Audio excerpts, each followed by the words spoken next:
Stahl Brothers. Oh yeah, that was a cool milestone. You are now tuned in to the Windy. You are now tuned in to the Windy City Benders podcast. This is WCVP. All right, it's another edition of the WCV podcast, a part of the Hockey Podcast Network, presented by DraftKings. It's Jarom, it's Tanner. What's up, bud? Nothing much, man. Just enjoying my time. Enjoying your time. New Yeah. Mexico. That's right. We are officially in daylight savings, so jumped forward ahead. That means more weather's coming. Yeah, we are. Means playoffs are right around the corner. We're And getting another day closer to the trade deadline.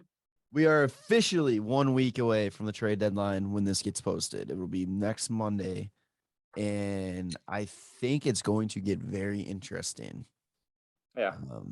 A lot of teams that are in the hunt for the cup have some big injuries happen that I think a lot more salary cap space is going to be available. And so you're going to see some very interesting moves happening.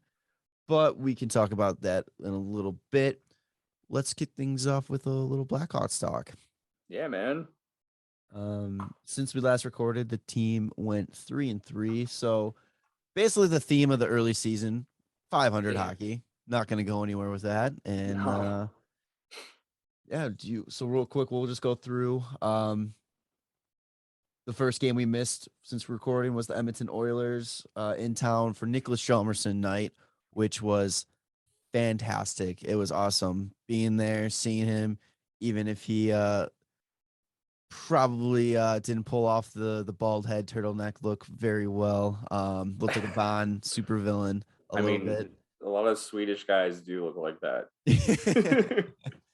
It sitting there too, though, is really unfortunate because we kind of were joking about it, but it kind of happened. He just got totally upstaged again by the Keith return.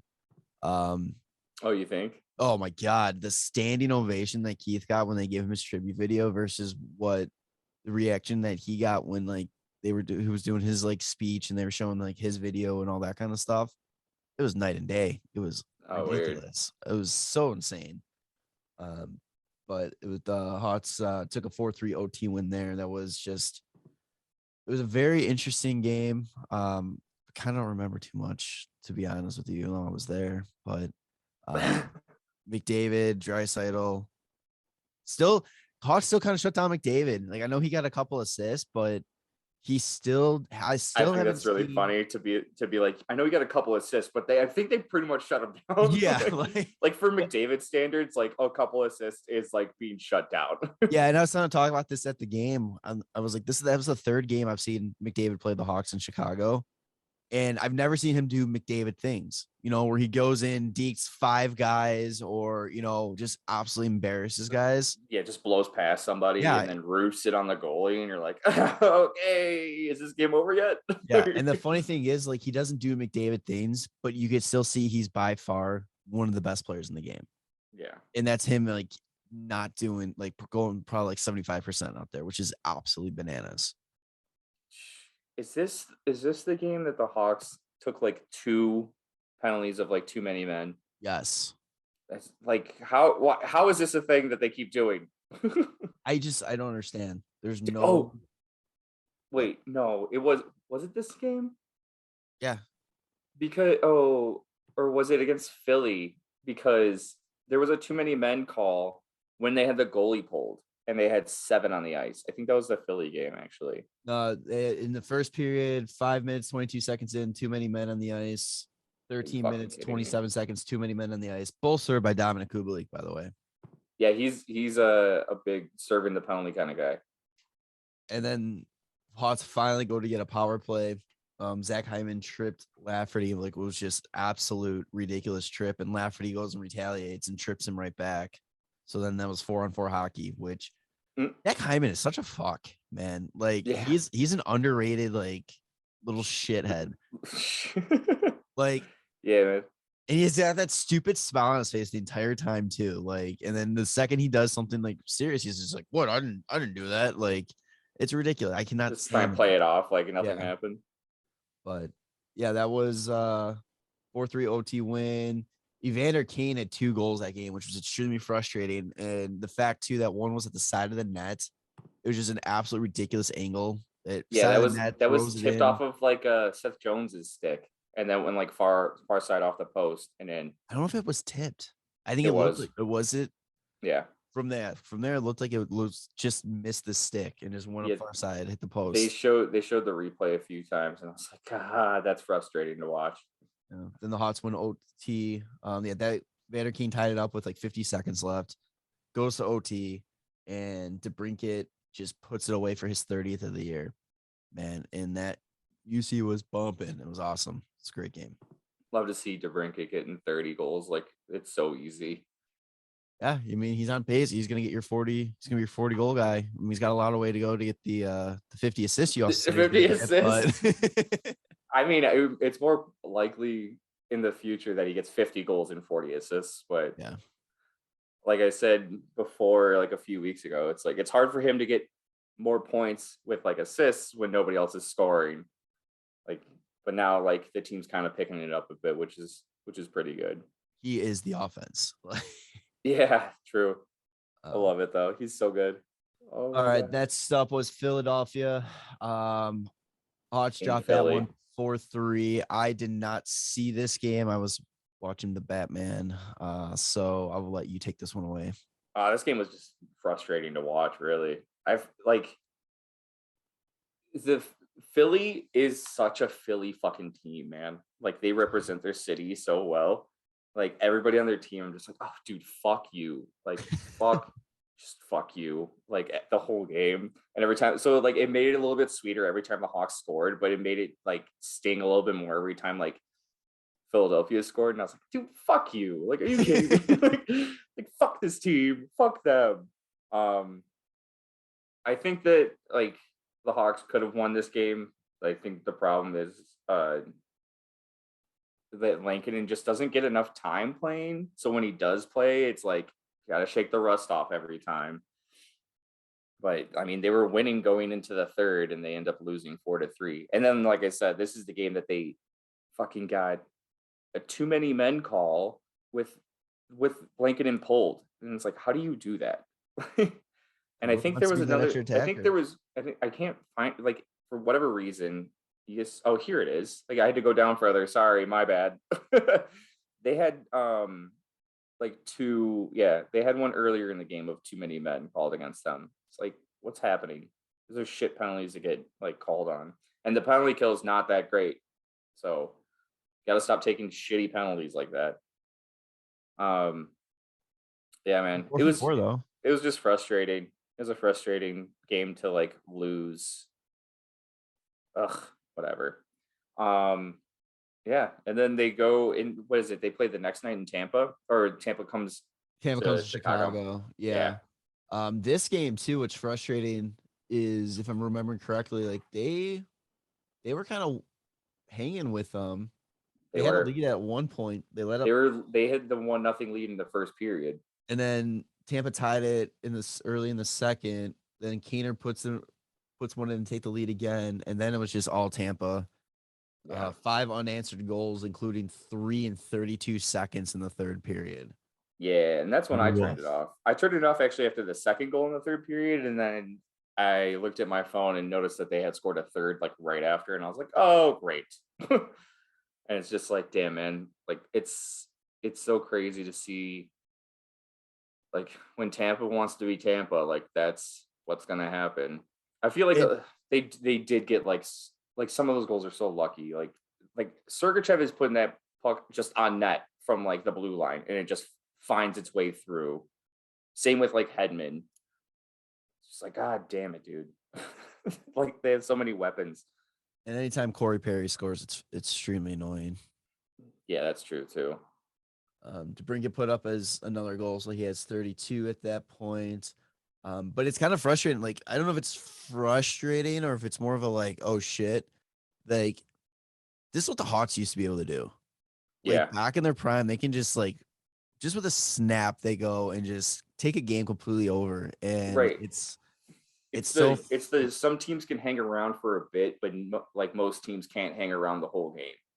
Yeah. Like, and that's what sucks. Oh my God, dude. And how demoralizing is it when you get like some insane scoring chances and then Vasilevsky just like is stretching from like board to board to make saves. Like he gets the one save on, what was it, on Kaner or DeBrincat, or was it Doc, where he comes across and it hits the like top part of his stick, like the top part of his shaft. Yeah. Oh, I And forgot who it was. then in like the third, I'm getting everything mixed up because there's so many games to go through.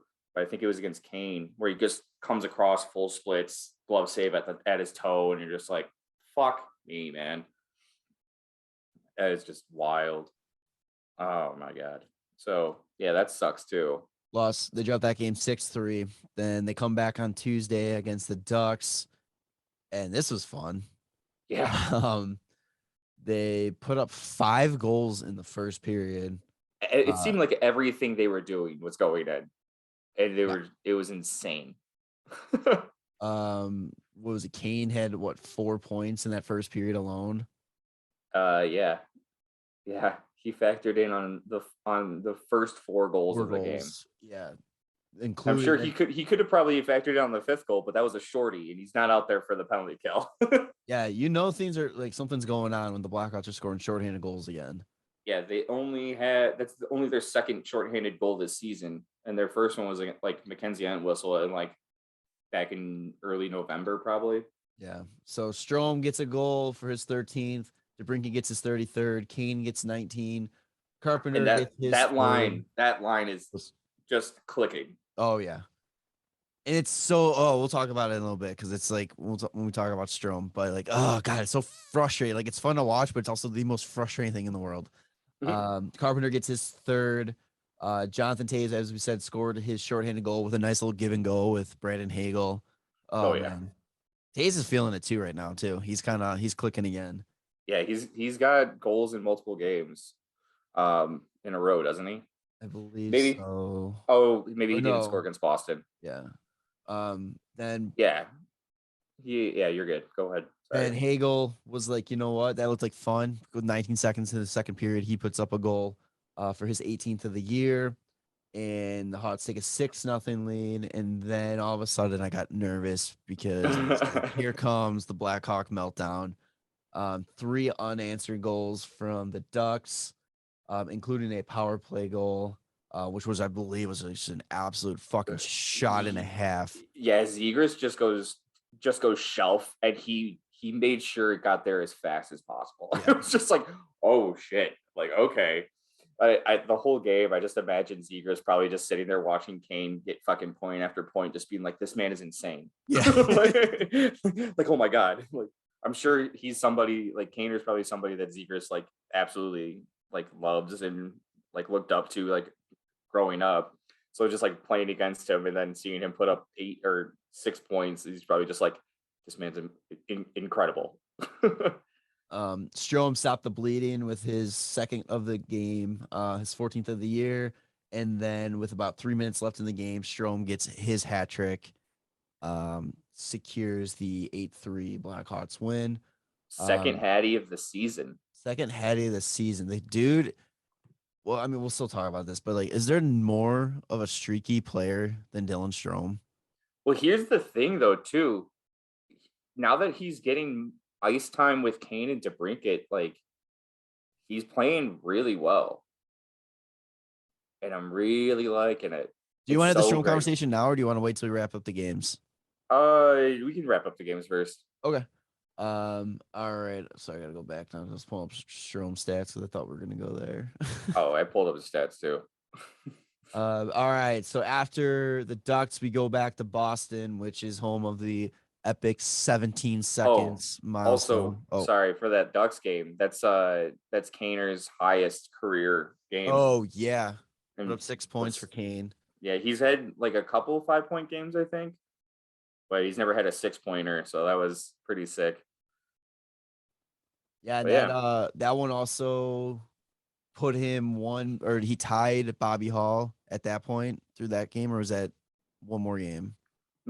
He had a point against Boston, so I don't think it was that game. But it really brought him really close really quickly. Yeah. So yeah, Blackhawks in Boston. First period, Charlie Coyle gets the game going with his 13th of the year. DeBrincat with his 34th of the season, assist from Kane that tied him with Bobby Hall, I believe. Yeah. Brandon Hagel opens up the second period, scoring with his 19th of the year. Then Boston puts up 2. Hagel gets another one in the third on the power play for his 20th of the year.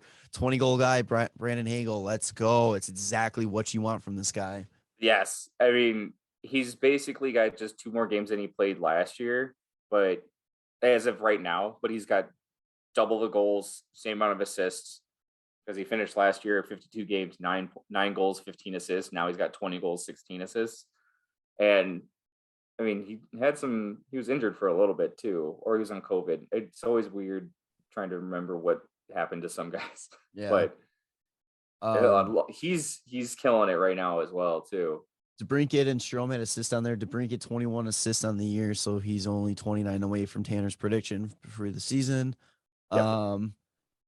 Taves, he didn't score that game, but he did have an assist, so he is on a multi-game point streak. Maybe that's what we were thinking. Yeah, I think it's just him getting on the score sheet more often now. Yeah, Doc. It's so weird to like be seeing Taves with only like 6 goals at this time of the year right now, but it makes sense with the recent history. And with his health and the missing a lot of time, that concussion and all that. And then with 17 seconds left, Pasternak puts it away. This is another game like that they should have won. And it's just kind of shows the difference, kind of. And I really don't know how Boston's doing this year, but I assume that they're still pretty good. And yeah, they're getting good goaltending out of like guys that aren't Tuukka Rask. But it's a guy that's Jeremy Swayman's having like a really good season. I think he currently is on like an 8-game win streak. Yeah, he is. Because he just beat Arizona too. Yeah. So yeah. But no, that's another team that's a playoff team, and it just kind of shows that where the Hawks have to go, to really take that, like where they need to go, and they have a little bit ways to go still because they can't finish these games. They can't, put a consistent 60 up with against Tampa and Boston. Yeah. So then after that Saturday, so yesterday when we're recording, they were in Ottawa. This is another game I missed. So I'll let you handle this one. Oh man, this game was wild. So I didn't catch the very beginning of the game. I literally turned the game on and the Hawks were on a 5-minute power play. Come to find out, Ottawa Senator Parker Kelly got a 5 and 10 for boarding Connor Murphy, who was taken out on a stretcher. So that's not going to be great. I haven't seen or heard anything as of right now about like his status. I think he's doing okay. I haven't seen like what the long term is, but I think Taves was saying post game that he's doing all right and they're happy. They said that during the game that he was remaining in the building and they were monitoring him. Like they didn't take him to a hospital or anything. But the thing that sucked about it, like on ice, was start of the fucking 5-minute power play. Ottawa scores a shorty, and they get like a decent handful of chances. And like it was a bummer because like Hawks just looked deflated, which is something that kind of happens. You watch one of your guys get taken out on a stretcher. It's really hard to like get fired up in certain situations. I mean, it's the third time this has happened. I mean, not only the second time it's been a Hawk player, but it's the third time this has happened during a Hawks game. You had the Kara, you had Tyler Mott situation, which kind of shakes everybody up too, because one, you don't want to see that, but two, a lot of those guys did play with Tyler Mott when he was in Rockford. So it's like still somebody and all that, and then you have to go and. Are you talking about Tanner Caro? Caro. God damn it. I know. I was like, yeah, but they were on the team. They were around the same time, so they have similar kind of names, I guess. But yeah, it's not fun, especially when it's also like one of your assistant captains, man, like one of your leaders on the back end. Yeah. So the Hawks had a very not so good first period.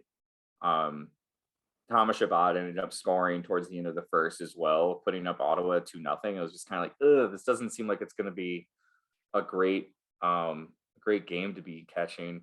One of the other things that happened in the first was Zach Sanford laid out Kirby Dach, and this time Taves jumped in and immediately dropped the gloves. Didn't even fucking ask. Like, he went glove down, fucking grabbed him.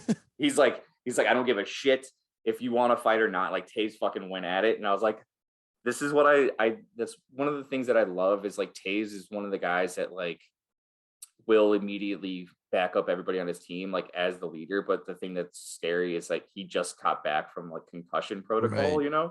So it's like, I don't want him to get hit in that, like, but I don't know. It's kind of frustrating that it's that Landeskog kind of feel where it's like, hey man, like if anybody's gonna step up, like I hope the captain does. Like they have that kind of leadership where like they'll either put pucks in the net, they'll play defense, they'll play offense, or they'll beat the shit out of you. it's frustrating too, because it's like I feel like this has always been a problem with the Hawks. Is like you don't have that guy that can step up and do that for the team. Like a lot of these teams have their goon-esque type player, that like, okay, he Right. can fight. He's a fighter. Hawks don't have that. So now you have to Yeah. put your captain, like as you said, concussion issues, health issues, and all that kind of stuff. Put him in a vulnerable situation, but it's like you said, though, it is great to see your leader step up and defend younger player. And then the things that I've seen online, like you see it all the time. Like whenever there's a fight after a hit, even if it's a clean hit, people are like, "Oh, I'm so sick of like you can't hit somebody without expecting to get into a fight." And it's like, well, especially in this situation, you had somebody literally fucking send off one of our players in the stretcher by hitting him from behind. Yeah. And there was not a response from the Hawks on that. Like, not every time does somebody get hit like that and immediately require a response, because I'm glad that it didn't happen because he was on the ice. And how many times have you seen in the past where somebody gets laid out, they immediately like swarm the guy, and then they all end up like on top of the guy that's fucking hurt? I always go back to that when Martin Havlat just got Cromwelled and everybody fights him, and Buff is just like on top of Havlat's like consciousless body, just getting fucking stepped on as like Buff is just going for Cromwell. Yeah. And then, so that happens earlier in the game. And then now you have somebody lay out. Well, I mean, it was a good hit. I'm not going to say it wasn't a good hit. It was a good hit, but he lays out Kirby Dach. And it's like, do you not expect a response from somebody on the team? Like, that's the thing. Or when people are saying like, oh, like it shouldn't always end up in a fight when somebody like has a big hit when it's clean. But I disagree. Like, if you're on the team with the person that just got laid out, you're not going to sit there and be like, wow, that was a great hit. I shouldn't do anything about that. Like, let's let them get all this momentum from like this huge clean hit. It's like, no, man, like you go step in, you let them know that it's not going to fucking happen to anybody on your team, and you fucking fight. Like, you can't just not do anything, because then it just shows that you're not going to do shit whenever anybody else gets hit. And then guys are just going to start trying to hit more and more and more. It's like kind of a way of like keeping the pace of the game from getting way too aggressive. Yeah. I just like, you can't just allow your players to get hit just because it's clean. Like, that's not something you do. See, I agree with you to an extent, but I'm always kind of like, I'm always 50-50 on this one, because one, it's like clean hit. Okay. You know what? You didn't like it. Take the guy's number, get him back later, Right. put your own hit on the guy kind of thing too. But at the same time, so for this situation, like I said, I didn't see this game, so I didn't see the hit. But in this situation, like you mentioned, Connor Murphy getting hit, going off. Now another big hit on Kirby Dach. This is a situation you do have to fight. You need to put, especially, I think you said in our group text, or maybe it was Dice, I don't know, that especially this team that's got Brady Tkachuk, who just doesn't give a shit and will go out there and try to get away with whatever he can. This is when you step up and you have to send a message right away. Exactly. I think though, like I really truly think it's a situational kind of thing. Like if it's late in the game and there's a big open hit kind of thing, it's like, no, that you don't fight. You let it happen. You go and you either get him back or, I don't know what I'm trying to say there, but like whatever. Like I'm just mainly saying to all the people that always respond with like, "Oh, I can't stand it. Like you can't get a clean big hit and without expecting a fight." It's like, I mean, sure, you can hit people and not always expect to get into a fight, but if you're gonna hit somebody and it's gonna be like a massive hit, you should expect to be in a fucking fight, man. Like teams aren't just gonna be like, "Hey, like that was actually clean," because then the team just looks like they don't have each other's back. Like, I think it just comes down to situation.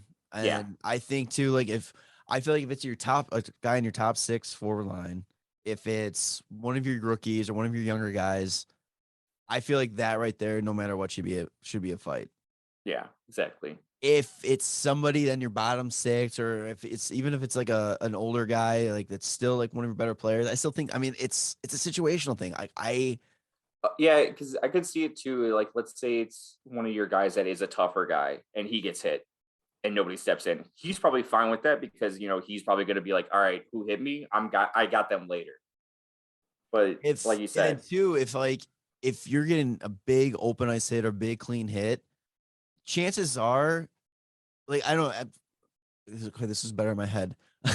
It depends too of momentum too, because it's like if the guys that are gonna be throwing big hits like this are guys that are probably gonna win fights in that situation too. And if your team's got momentum, chances are it's in your favor because this guy's going out headhunting or trying to throw a hit. Is because your team has momentum. Then you're gonna get in a fight automatically, and then potentially lose that fight, and then give the momentum to the other team. Because not only then are they getting a big clean hit, and then they're also winning a fight. I mean, that's gonna wake the boys up too. yeah, I mean, Taves didn't really win the fight in this situation, so he kind of did. It's really situational. I don't, like I said, I didn't see the game, so I don't know the situation with Taves. I'm gonna have to go back and watch it just to kind of see, but I think it really is situational. I get where people are like, oh, there's no fight, like you don't need to be fighting every time like this. I get that, but I also get the like, no, you have to answer the bell. You have to step up for your teammates, and you have to, show that you're not gonna get walked over. Well, if you get the chance, this game was actually pretty fun to watch anyway too.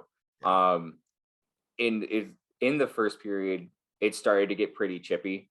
At one point, the announcers for the Hawks were saying that like near the benches, Hagel and Brady Tkachuk were going at it, and Brady Tkachuk was trying to get him to drop him, and Hagel's like, "Fuck no!" Like, are you kidding me? I remember like later on in the period, the puck was in the defensive zone for Ottawa behind the net, and they got rid of it. And Kirby Doc just fucking ran over whoever did. And I was like, "Oh, okay." It's good to see Kirby's a little pissed too. But yeah, that was just the first, man. That was just the first period. Because in the second, actually, so also what happened in the first period, towards the end of it, Tyler Johnson took a puck to the ear. Oh God. On a dump in, and he didn't play the rest of the game. So the Hawks actually started the game out playing 11 forwards and 7 defensemen, and Connor Murphy got taken out beginning of the first period, and then Tyler Johnson got taken out end of the first period. So now they're at 6 defensemen, 10 forwards. So they're rotating lines pretty heavily. So a lot of Kane, a lot of Taves, a lot of DeBrincat. Kane and Taves get out there a few times together in the beginning of the second period and just connecting. And it was classic Kane to Taves, and it was just sick. Taves, after getting in the fight, putting up 2 goals in the first like 3 minutes of the second period to tie it up. It's just like, ooh, you feel him fired up, man. Like Taves was fucking feeling it. The first goal was just like Kane just had all the time in the world, finds Taves in the front because everybody then swarms Kane, and he just buries it. Yeah. And then it was literally almost identical to the first goal. But the Hawks had created like a turnover. Kane, they get it to Kane, and then Kane just finds Taves again, right in the middle, and he just buries it again. You're like, oh, the Hawks were really, really feeling it in the second period. They had a lot of like sustained like pressure and like puck possession in the offensive zone for a lot of this period, which is really cool to see. Like just moving the puck, like firing in all cylinders, like passes are like so crisp and clean. Yeah. Caleb Jones ends up scoring the third goal to give the Hawks the lead. He gets an assist, or he gets assisted by his brother, which ends up being like the first brother to brother combination on a goal for the Hawks since like the Suitors played for the Hawks. Did you also see that great stat that Caleb Jones and Seth Jones were the first brother duo ever playing NHL together? Oh yeah. Yeah. Well, what was that on? Was that on? It was on Blackhawk. It was on the Hawks. It was on the like, pregame. Comcast. Yeah. Yeah. Which is so stupid. Oh my God. Yeah. Yeah, that was really funny. The first brother duo to play on the same team. It's like, yo, we had the Suitors. Yeah. Like we've had other brother duos in the system, and it's like, so it's not even just not true for the NHL. It's not even true for the Hawks. Right. It should have been like the first brother duo to play on the same team for the Hawks this season. Yeah. like People are like, and they're posting pictures of Sedins. I saw the best. Yeah, like, response have was you heard of the Sedins? Yeah, somebody goes, well, that doesn't count because they're the same person. So that's only one person. The Stahl brothers all played on the same team. Three of them, all three of them played. Three of them played on the same team for a little bit. Yeah, that was a really funny stat. But yeah, the Jones brothers hooking up for a goal was pretty sweet. And I think it was Colby Cohen was mentioning that like Seth Jones he's just frustrated. He hasn't scored since like December 2nd. So he was creating so much fucking offense. I don't know what it was, but the defense for the Hawks during this game, when they're down like two guys already, we're creating so much offense. Literally at one point, I think it was in the third period, but we'll get to that actually. So the Hawks are up 3-2. Nick Paul gets a chance. I think it was just like a deflected like shot or something where him and Caleb Jones were chasing for the puck back to the Hawks zone. And Nick Paul gets to it, pulls up real quick, and then just fires it far side, like around Caleb Jones. So it was like, damn.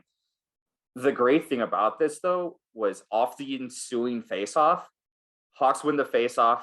Jake McCabe gets it, steps up a little bit. Two guys go to him for no reason. He finds Sam Lafferty, and Sam Lafferty has just been on one recently. Where he's like, his feet are like chugging like crazy. He's not getting like the points, but he fucking breaks into the zone, cuts right across the middle of like the top of the circles, and fires it back to the left side. And fucking like it's 8 seconds between the goals, and it's just like, oh shit, like.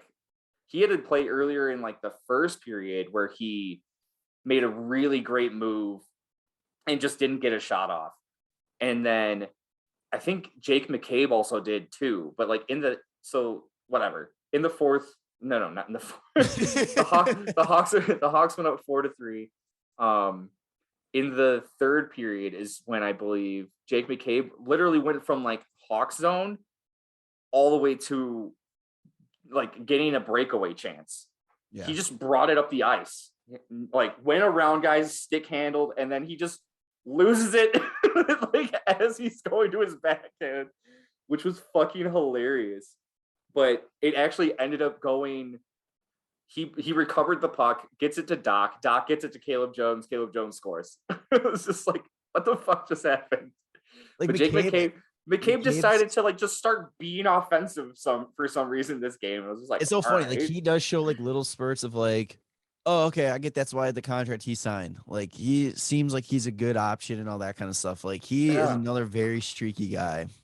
It was so weird to see him playing like so offensively, but it's like they dressed 7 defenders. Gustafson's back in, and all of a sudden like all of them want to get in on the offense because Seth Jones is like, I want to fucking score. And they're like, yeah, man, maybe we should score. Like Caleb Jones goes to get 2 fucking goals. And him having a multi-goal game before Seth Jones does this season was probably not expected for anybody. He scored 4 goals is more than I thought. Yeah, exactly. And then Seth Jones gets it. I don't know how many shots he fucking had this game, but he rips another shot later in the third period, and Strome just fucking reaches out and just below the crossbar, just gets a sick tip. Setron's had 3 shots. He only had 3. Yeah. He was only credited for net. 3. Yeah. He was only credited for 3. Yeah, he was creating so much offense, so it was great to see. Yeah, man, it was just a fun game to watch. The Hawks were just clicking. Like it was great. But yeah. I looked real quick too. Seth Jones, the last time he scored was December 12th against Washington. December 12th. Okay. No, sorry, December 2nd. Yeah, Washington. so I was right. December 2nd. Okay, cool. So for that game, Kaner ends up getting second all-time franchise leader in points.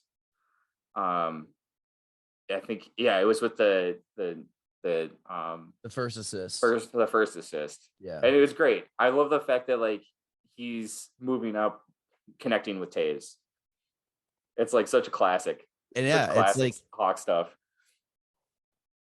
And then it's crazy because since he had the 3 assists this game, it actually moved him into top 50 all-time NHL assists, where he just passes Ryan Getzlaf, who's still playing. So like, who knows? But I think Kaner's going to end up getting. I don't know if Getzlaf's going to catch him. Yeah, I think he has like a sick game soon. Put some distance between them. Yeah, I think he'll be able to separate. And then he also ended up passing Rod Brindamore. So now Kaner's sitting 49 in all-time list for assists. So that's great. What's his month of March look like too? You have that? Oh, so Kaner so far, they've played 6 games in March. He's got 15 fucking points. Let's go. And you want to know what else is sick? So the Kane, Strome, DeBrincat line, all together, 36 points in March. Yeah. Jesus. Strome's got 11. DeBrincat's got 10. What a bust. And Kaner's got 15. Yeah. Also, by the way, in this fucking 6-goal game against the Senators, DeBrincat gets nothing. like, how do they explode for offense and DeBrincat gets none of it? Like that's why he's telling Kane to fuck off. Yeah, exactly, right? Shut the fuck up. Kaner's probably like, I got 3 assists. Where you at, bud? Shut the fuck up. For that, there's like a little clip going around on Twitter of Kane and Taves arguing on the ice, and DeBrincat just goes, Kane and DeBrincat, and he just goes, DeBrincat goes, shut the fuck up, and just skates away. But yeah, man, like it's this hockey that they played over the last week and a half is so just wild. Like a 4-3 win in overtime against the former Hawk Duncan Keith. Like what a pretty emotional high game for just like the fans and everything. Yeah. Then you lose 3-4 to Philly, who sucks. Then you get smoked 6-3 by Tampa. Then you go out and absolutely destroy Anaheim 8-3. Then you go and lose to Boston with 17 seconds left. Of course. And then you go and smoke Ottawa when you were down 2-0, and you lose 2 players. And it's just like the hockey is just all over the place. And like when they're clicking. It was just on in Ottawa and Anaheim, and it was exciting to watch. And then I'm just like, what is fucking happening? It's like so bipolar for hockey. So let me ask you this: kind of seeing this past like 2 weeks of games, essentially what we missed from recording. The NHL season has been packed with dirty dangles, hat tricks, and big wins. As the action rolls on, DraftKings Sportsbook, an official sports betting partner of the NHL, has your shot to win big too. New customers can bet just $1 on any team to win and get $150 in free bets if they win. That's right, a bump in the win column for your team means free bets for you.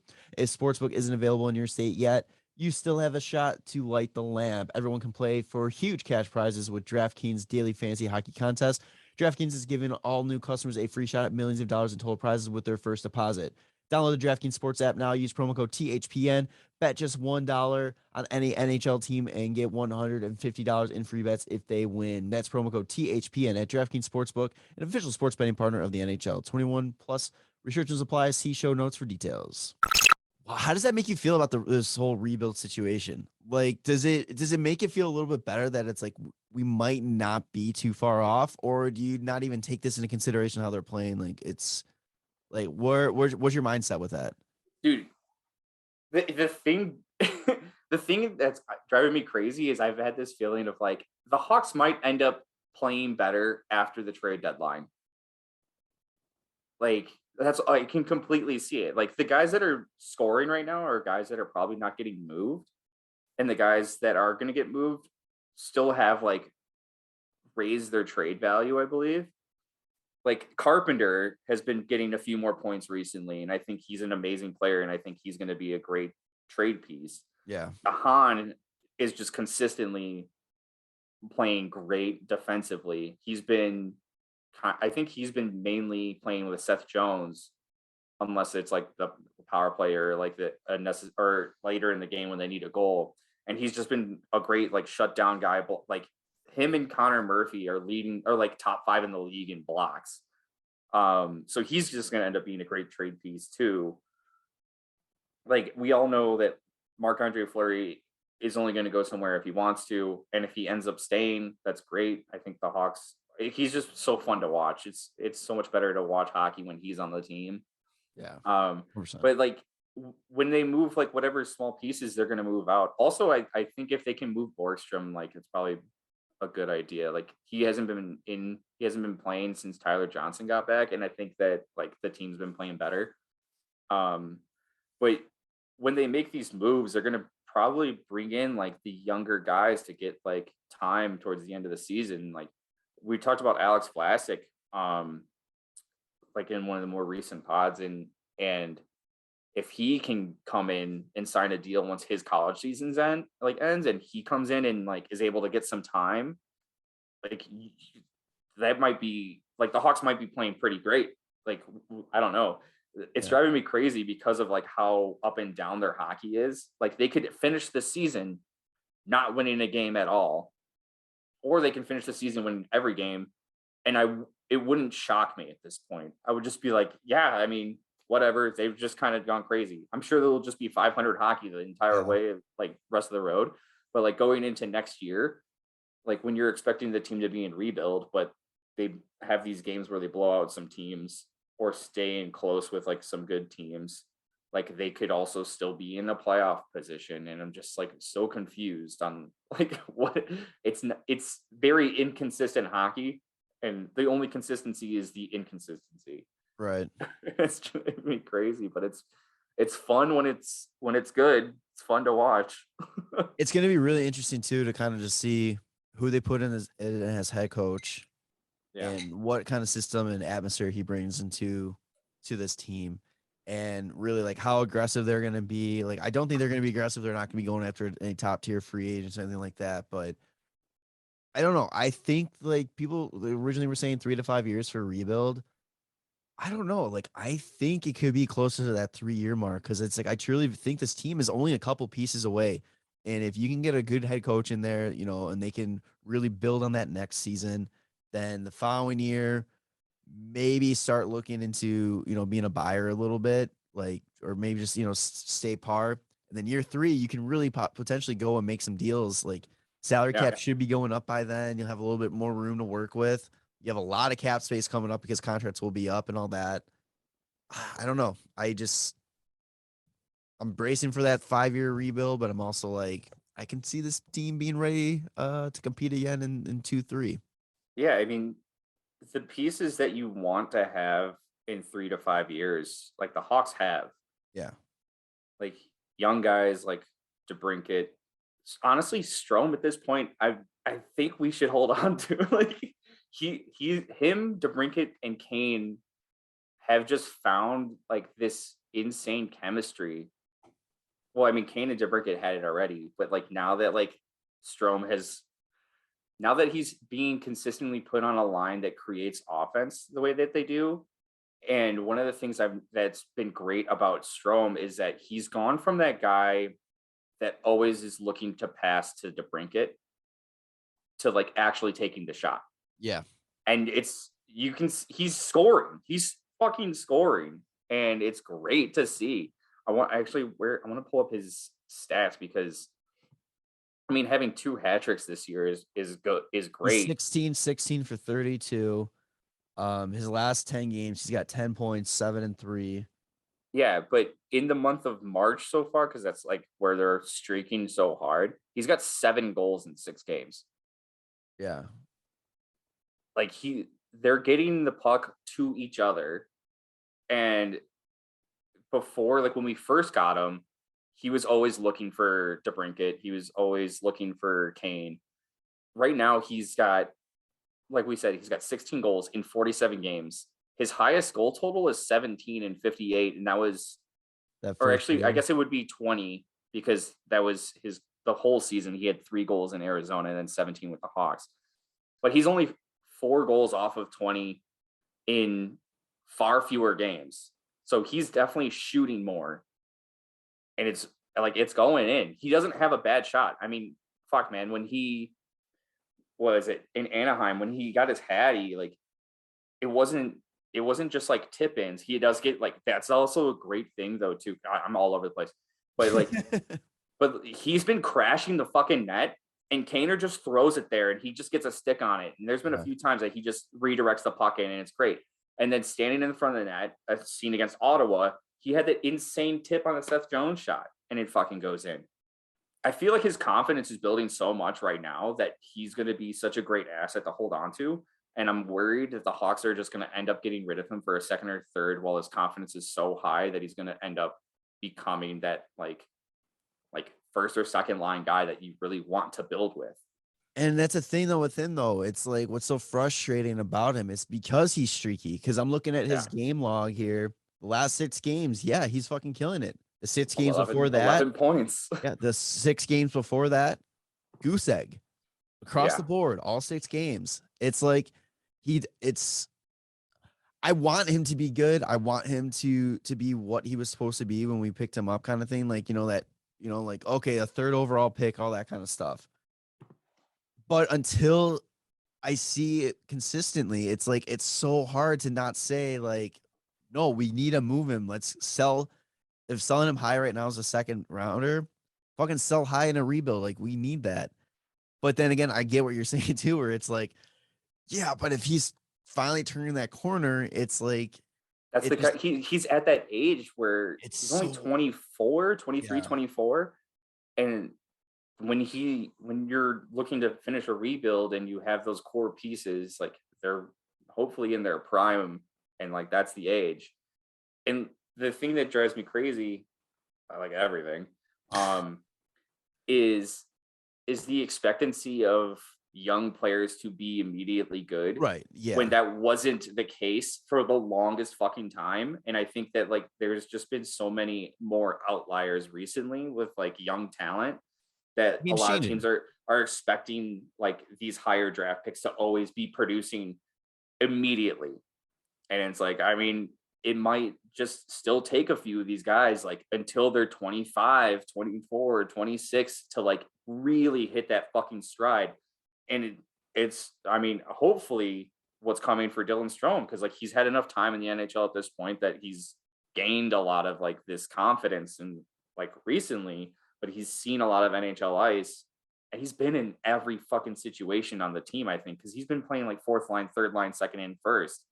And it's just like, okay, like where do you fit? And then, well, if you want to be on this team, like where do you want to be? It's like, okay, like you want to play with Kane and DeBrincat, well, show us you want to. And it's like, well, 11 fucking points in 6 games recently. And so, and the other thing too is like the Hawks weren't playing good besides this New Jersey game in the 6 previous games before March either.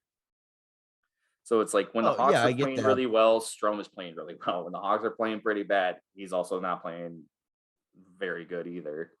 But you also need to be, he needs to be that player like where he's projected to be like a top 6 guy. Yeah. Like he needs to have a little bit more say on how this team go. You know what I mean? Like he needs to influence it a little bit. Like he's a great role offensive guy. Yeah. And like, that's what it is.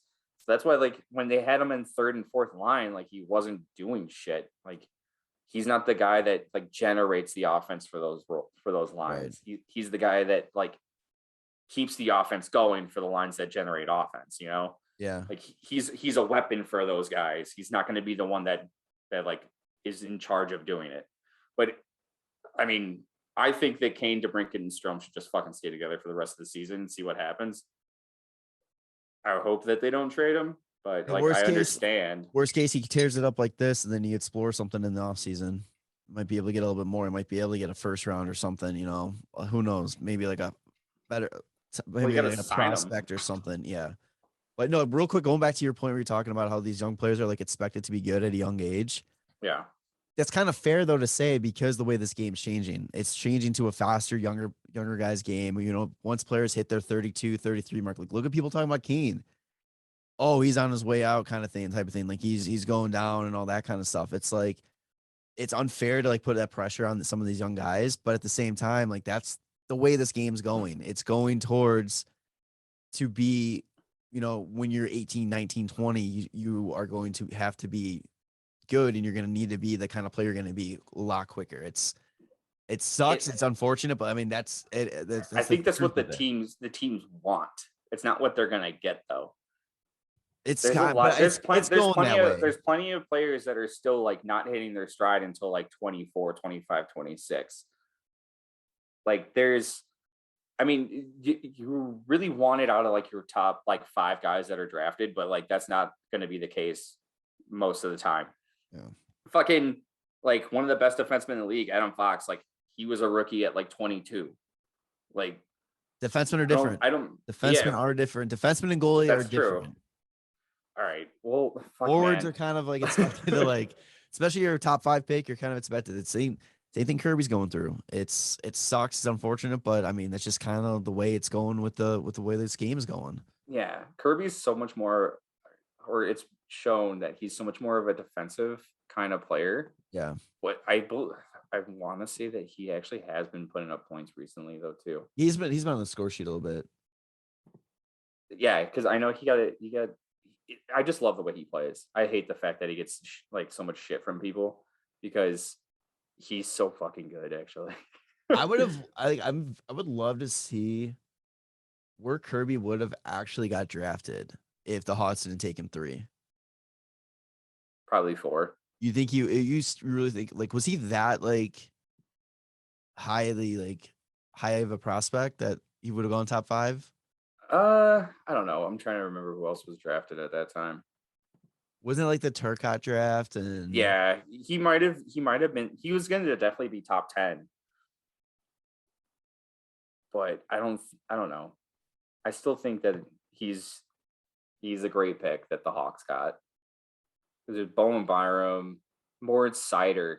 Fuck man, he's so good. He's so good. Dylan Cousins, Philip Broberg, Zegras, Podkolzin.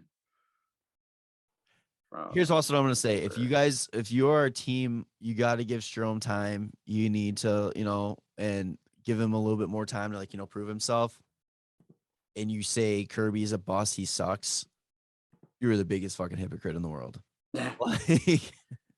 Yeah, Kirby's gotten just the worst beginning to a career in the NHL with a shortened season, a wrist injury, and then I don't know, a team that's kind of all over the place. Being seen as like, I just, like I said, I think it's ridiculous to expect like these young kids, like every single one of them, to come in and be producing when Kirby's like clearly a two-way kind of guy. I think he's going to be great still. I don't know. We'll see what happens. I really hope that the Hawks finish the season pretty strong. I know you said before that they have like a 0% chance of making the playoffs. Yeah, according to moneypuck.com, they have officially a 0% chance of making the playoffs. Along with New Jersey, Ottawa, Detroit, Philly, Buffalo, Seattle, Arizona, Montreal, and Columbus is just hanging on with a 0.3% chance. Well, whatever. Yeah, I mean, I'd like to see like after the trade deadline, I clearly like the Hawks are going to be sellers and stuff. I want to see a lot of like younger guys, maybe from the minors, maybe get a shot and see how they look. I don't know like what the Hawks plan on doing. Like we have a ton of defensive prospects, but like who's going to work out? Like I've liked seeing Jakob Galvis like when he was playing. Regula has been Regular. Just because he's a big body. Like, yeah, and then like I said, like Alex Vlasic, if he ends up signing it once his college season's over, like he's 6'6", he's fucking huge. still got Bowden too. Yeah, Bowden, Ian Mitchell, Wyatt Kalynuk, like I don't even like Isaac Phillips also got a few games. Like I don't know. There's so much to do. I wonder if any of them get moved for more like solid prospects. Like like if they were to move like the Han and one of our other defensive prospects for like somebody who's more maybe like an A prospect, like Yeah, a I think higher I think some of tier those guy, I or think like some a of those guys are first. gonna get moved. I think there's just way too many. It's good to have a lot of good defensive prospects, but there's also such thing as too many, Yeah, especially and when there's other. we definitely need more offensive prospects Yeah. because right now it's really just like Lucas Reichel. I was Well, really hoping Evan Barrett would be something because yeah, he it's had kind of like weird such how a he just great kind of got college season. forgotten. Yeah, but yeah, we definitely need more offensive prospects. Colton Dock. Yeah, I don't know. Well, so talking about the trade deadline, I kind of put out a little message to the Hockey Podcast Network, and I got a Oh, couple that's people right. like, yeah, Yes. what kind of trades would you offer for the Hots available guys? I put out like Kubalik, Dahan, or not Murphy, Carpenter. Kubalik, Carpenter, and then I said being rumored, but we're not moving. Probably not going to be moved is like Hagel, Marc Andre, and then I said let's get crazy and put Kane at 50% retained. Got a couple returns. So we got in one guy sent audio. So I'm very curious. I haven't listened to it yet. Okay. But so we'll start with the two that were sent like text here. So first one was from Fink, who hosts Whatahockey podcast, who covers the Dallas Stars. Hmm. He offered Radulov, Klingberg, 2023 second and third round pick for Kane at 50%. So Radulov, Klingberg, and 2023 second and third round draft picks for Kane at 50%. yeah, I don't think the Hawks would do that. I just think first off, because the main piece there is Klingberg. Right. And And we don't. Klingberg is going to want Seth Jones money. Yeah. And we already have Seth Jones. Right. And then, I mean, I get like why Radulov would be part of it, but Radulov's also 1 year left. Like, so it would be Kane at 50% for Two picks. For 2 picks, for them to get Radulov off the books and for us to get Klingberg, but we would end up having to pay him. So if Klingberg ended up making Seth Jones money at 9.5, so we would have Seth Jones at 9.5, Klingberg 9.5 with 5.25 retained for next year from Kane. Yeah. I don't think so. Yeah. And then a second and third. That wouldn't make any sense for like the Hawks to do that at all.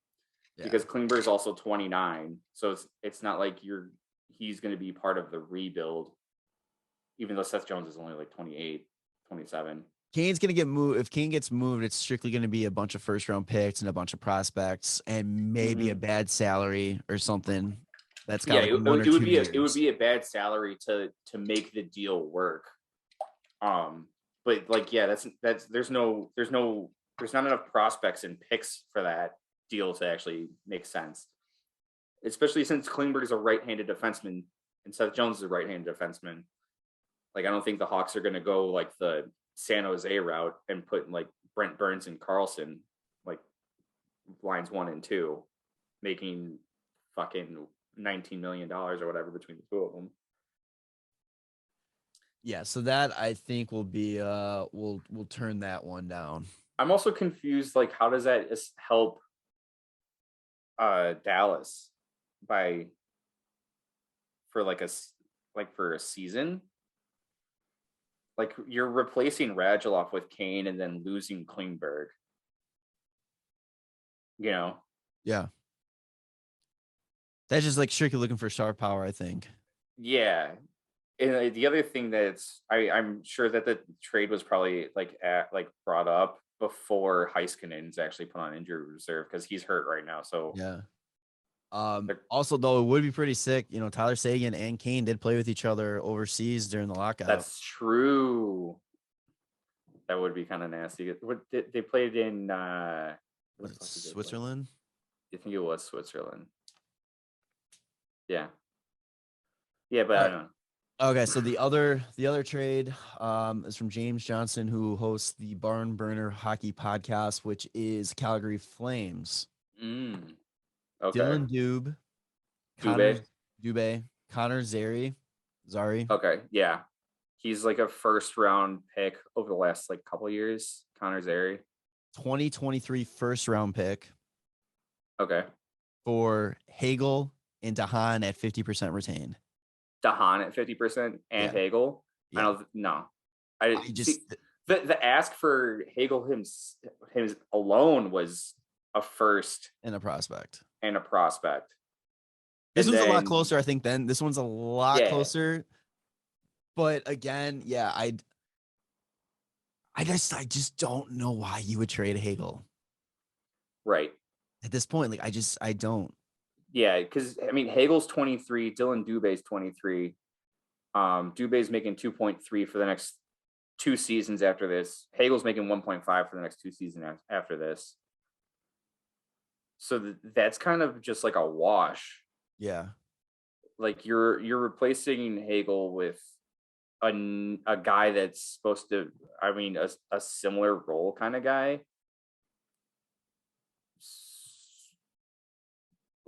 With then you're getting the first round and you're getting a prospect that's a 2020 pick, 24th overall, which that's a great prospect and pick. That would make sense if they just wanted that for Hagel, even though I think that the ask is probably a little bit more for Hagel at this point. Yeah. And then just having Dahan retained at 50% for the rest of the season I don't know. This is a Stan Bowman trade. Stan Bowman would make this trade. Yeah. Yeah. See, I still just, I don't understand why you'd want to, if it was Dubé, so it's really Dubé for Dahan at 50% and then Hagel for a pick and a prospect. I could see that happening. That's the ask. That actually isn't. It's not a terrible trade. I kind of like it at this point. I'm thinking because you're replacing Hagel.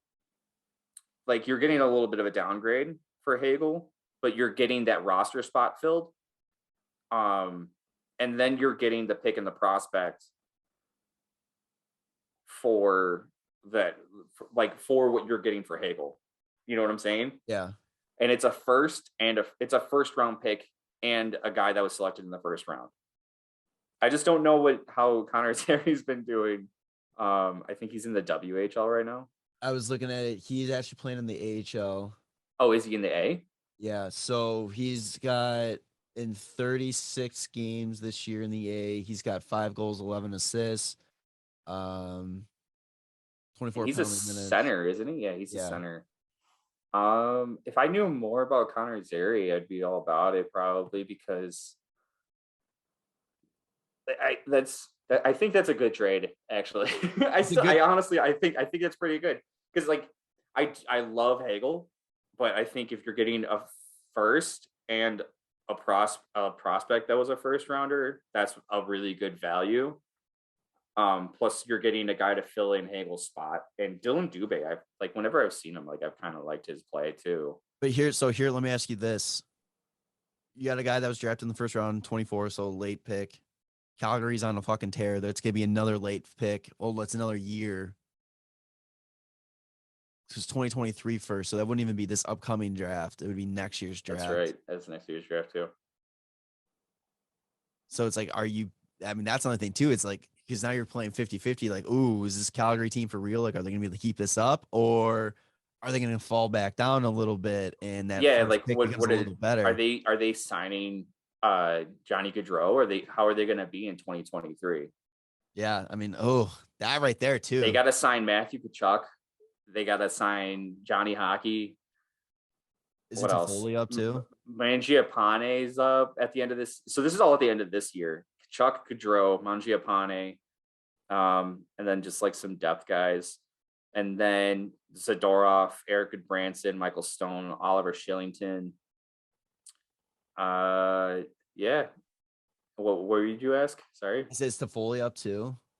No, I think Toffoli's. Where is he? He's got 2 more years after this. Okay. But yeah, like them being like already close to the cap.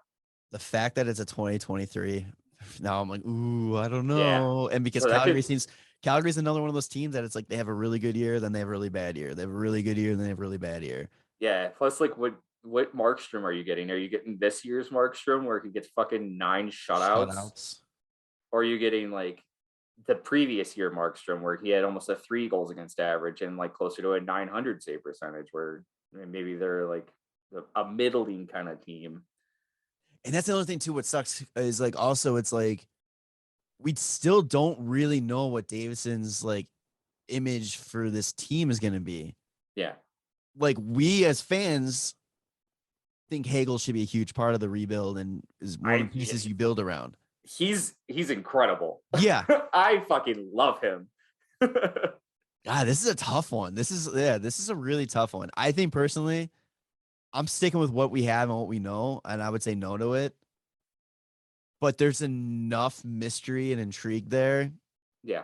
That I would be like, ooh, I'm waiting until like literally 2:59 on trade deadline day. It'd be like, no, we're done. We're not doing it. Or like, yeah, like I hate it for the fact that like I just value Hagel so highly, but like if you want to kickstart or if you're really like going full rebuild, having like the prospect and a first is pretty good. Yeah, so like I'm saying no. We literally got Hagel for fucking nothing. Yeah, like we signed him because Buffalo was like, I don't know, that guy doesn't seem like he's that great. It's just like, all right. But yeah, I'm personally saying no. I'm personally saying no, but this was a great offer. I do like that one. I would probably, I don't know. I guess I would say yes. Okay. Because I'm wondering if like Hagel just like thrives in our system and maybe he just wouldn't play as well in Calgary and like maybe we fleece him that way. Or maybe he goes on and fucking ends up getting like multiple like 50 to 60 point seasons. Like, really, who knows? Yeah. But like that's the kind of guy Calgary would need because, like we said, like they need to sign so many guys after this year. Like, we'll see. All right, that was a good one. All right, the last one is an audio trade offer, which I'm a little nervous to listen to because I haven't heard it yet. Yeah. This comes from Hockey Troll, who. Oh, great. Yeah, he's one of the co-hosts of the official Caps Chirp podcast. So Capitals, got it. Yep. So let's see. What's going on, Jarom and Blackhawks fans? It's me, the Hockey Troll, from the official Caps Chirp podcast on the Hockey Podcast Network. We've heard you're selling at the trade deadline, and we would love to take Dylan Strome off your hands in exchange for Lars Eller, Justin Schultz, and our 2023 and 22 first round draft pick. I mean, you'd be an absolute fucking idiot not to take that deal. So, ship him over. We'll take good care of him. Take care. Deal. Yeah, I mean, I think that's obvious. Considering we're just talking about like, a second or a third is our cap. That's hilarious. Yeah, I think that's when you make a trade in NHL, the video game, and the response from the other GM is just like, my fans would boo me out of the stadium if I didn't accept this trade. Like, yeah, of course. Like, you get Lars Eller for the rest of this season, and then next year he's at 3.5. Like, it's basically the fucking Brett Connolly deal that we did. You take Justin Schultz for the rest of this season, like, they're just creating cap. I'm sure like that would be them creating cap space in order to fit in someone else at the trade deadline, and then giving up a first, 2 firsts would be just such overkill. Yeah, I mean, you got to say yes to that. Yeah. I'm surprised he didn't throw in Marc-Andre. Yeah, I was expecting more than just Dylan Strome. But see, he knows Dylan Strome's pretty fucking sick right now. That's pretty great. So yeah, I would obviously, yeah, we'd have to say yeah to that deal. Yeah, no, absolutely. I love Dylan Strome and I love the way he plays. But I mean, if we're already shipping out Hagel for Connor Zary in a first, and then we're gonna get 2 firsts for Strome, that's a fucking sick rebuild off. If we're gonna tear it down, let's fucking tear it down. Yeah, like that's the thing too. Like if you really want to tear it down, like get as many firsts as you can. I just don't know, like prospect wise, is this the draft that you want to get as many firsts as possible? Is next draft the one? Like I don't know. Like I guess we can go into this then. Having Norm McIver back and being like the head of scouting and seeing like what they value, like I forgot, I brought it up before we started the pod, but I forgot what website I was reading this from, but it was just a Q&A of Kyle Davidson. They were asking about bringing Norm McIver back from Seattle, and he said that he thinks that he's a great hockey mind and he really enjoys his opinion because he's not one of those guys that's just like yes to everything. Yeah. Like if he thinks that what you're doing is fucking wrong, he's going to let you know. Which is why he probably got shipped out by Bowman. Exactly. Because he was probably like, yeah, that's probably a terrible fucking move, Bowman. And he was just like, you're gone. Yeah. Yeah. So Norm McIver's back. Yeah. So the last 2 things that I have here for Hot Talk too, they also fired Davidson putting his fingerprint on his staff. They fired the vice president of amateur scouting, Mark Kelly, and assistant GM Ryan Stewart, both with the team for 15 years. So yeah, they are really shaking things up, and it's gonna be really interesting to really see, I mean, the vision that this team's gonna have going forward. Yeah, I'm excited. I'm excited to see what he does and like what kind of moves and like gauge like how savvy he's gonna be. Yeah. Yeah. Anything else for Hot Stock? No, I think that's it. All right. Real quick, then we'll go through NHL talk quickly here since we've been kind of talking for a minute. Yeah, there's like 4 main things. Jack Eichel, first game back in Buffalo. Fans welcomed him with open arms. Yeah. Oh yeah. And at the end of the game, they end up losing 3-1. Jack Eichel put a big goose egg, which is hilarious because our group chat, every time Eichel's first game back, he's going to get a hat trick, right? Yeah. Vegas gets shut out. Jack Eichel's going to get a hat trick tonight. Yeah, no, he's getting an Ovechkin trick. Yeah, big goose egg on the score sheet. Nothing. At the end, after the game, he had probably the quote of the year, saying that it was like, it only took 7 years of him leaving for the barn to get loud. He goes, that's the loudest he's ever heard that arena, which he's full blown like bad guy wrestler right now, and just fuck Buffalo. Just the villainy. And it's so stupid. Like, I understand being mad that Eichel wanted out, but it's like, dude, he wanted out because the team wouldn't let him have the surgery he wanted. Right. So, like, for his health and his well-being, like, come on, give me a break. Yeah, it's kind of funny to see that the 2 of the 3 goals that were scored were by guys that were traded for Eichel. Right. Yeah. Tuck in. Like, oh, who was the other guy? Tuck and Krebs. Yeah. Yeah. Other things was Nick Schmaltz put up an 8-point game, which is insane. He's on a fucking burner too. Yeah, he had like 13 points in 2 games or something like that. It was crazy. He jumped into the top 10 in scoring since the All-Star break with this last like week and a half. Oh yeah. Yeah. Yeah, it's the highest point total in a single game for the Coyotes franchise. And like it's the highest amount of points scored since Sam Gagner put up 8 against the Hawks in like 2012 when he was on Edmonton or some shit like that. Coyotes they put up at one point, it was like, I want to say it was like 17 goals in 2 games or like 21 goals in 3 games. It was like the last time a team did that was Colorado in 94.